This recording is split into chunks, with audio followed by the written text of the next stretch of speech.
Hello students, आज हमें calculate करना है पे back period with the given information. This question is from capital budgeting, जहां पर हम यूज करने वाले हैं पे back period method. A project with initial cost of ₹1 lakh yields the following cash inflow 30,000, 30,000, 20,000, 30,000 and 10,000। सो ये हमें 5 सालों के लिए कैश इनफ्लो गिवन है। हम यहाँ से देख सकते हैं कि we have unequal cash inflow every year. So that means हमें cumulative cash inflow के लिए एक कॉलम बनाना पड़ेगा।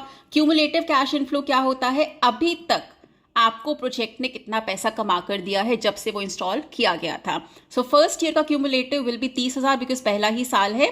Second year the cumulative that means second year के एंड तक आपको प्रोजेक्ट कितना कमा के दे चुका है? 30 + 30 60,000।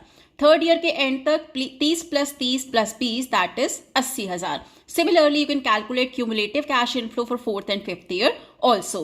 अब पे बैक पीरियड कैसे कैलकुलेट करते हैं? इस केस में कम से कम 3 साल तो आपको पूरे लगेंगे to get your money back. So 3 साल तो पूरे, लेकिन क्या फोर्थ ईयर आपको पूरा यूज होगा? फोर्थ ईयर का कैश इनफ्लो है 30,000 रुपए, लेकिन जब हम फोर्थ ईयर में आते हैं कितना पैसा हमारा बाकी रह गया है टू बी रिकवर्ड? हमने इन्वेस्ट किया था 1 लाख रुपए, हमने अभी तक रिकवर किया है 80,000 rupees. This is 30,000, so please don't get confused. ये क्या लिखा है? I am writing it again. This is 30,000, right. So 3 साल तक 80,000 तो आप कमा चुके हैं। कितना पैसा रह गया है?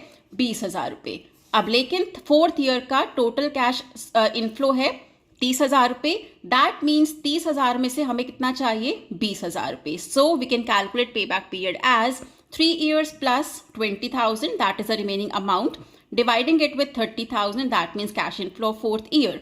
We get 3 years and this comes to be 0.67 years. आप इसे 3.67 years भी लिख सकते हैं, या फिर अगर हम इसे कन्वर्ट करते हैं मंथ्स में, 0.67 years means 8 months. आप इसे ऐसे भी लिख सकते हैं 3 years and 8 months.